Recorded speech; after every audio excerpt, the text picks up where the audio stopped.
Here's a few more tips and tricks that you might need when you're working on your cross stitch pattern. For example, this one right here is an owl. I'll show you the picture of it here so you can see it better. It's an owl. And right here on this row it has one full green square, and then here it has half of a green and half of a black. So it makes two triangles to make a square. And then right next to it, it has the same thing, half black and then half green. And then the row continues as normal with two greens. So I just wanted to show you what you would do in that situation. Here on the pattern, again, it shows here where I have my clover.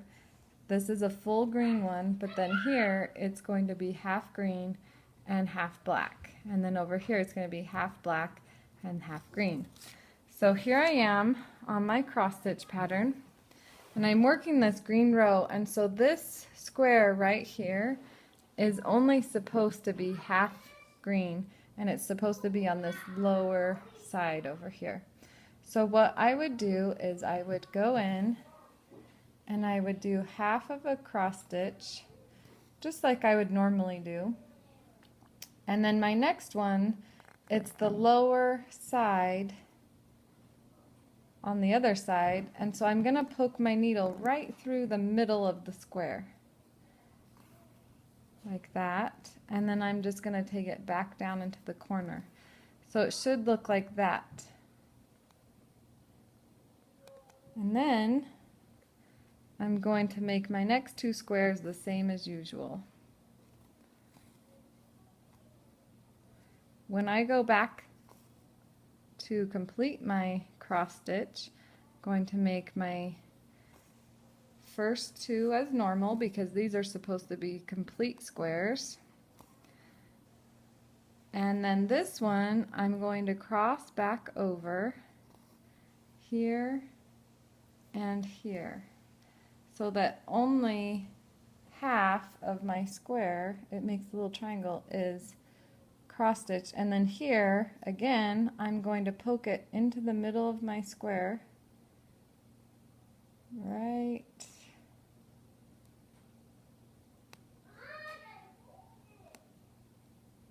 there, and then take it down to the corner and then complete the last one as normal.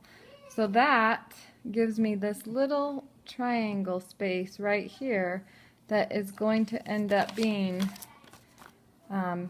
with the black, this little tip of his beak. And I'll do the blacks the same way. I'll come up through the middle here and then down into the corner, and then I'll cross one all the way across, and I'll come up here through the middle, put it into the corner, and cross this one all the way across. I hope that's helpful for when you have half of a stitch. I also wanted to show you one more stitch that you would do, and it's called a back stitch. And it will show you on your pattern right here. It has a line symbol, and everywhere on my pattern where there's a line, that's where I need to be doing my back stitches. They're going to be different than my cross stitches. And it says right here to only use one strand. I have two right now, but you would only have one strand, and I'll show you how you would do it. You're going to do the back stitching as an outline. So if I needed to outline this part right here, I would come up through here, and then I would go down through here just as an outline. Then I'm going to go to the next stitch, the next hole, and go up through here, and then I'm going to go back in to where I first started. And what I'm doing is I'm making an outline of my shape, and the reason why they call it back stitching is because you always go back into the hole where you needed to go. And if I needed to go outline and I needed to go down here instead of across, you just go down and then back up again like that. So I hope that's helpful for doing the half cross stitch and also the back stitch.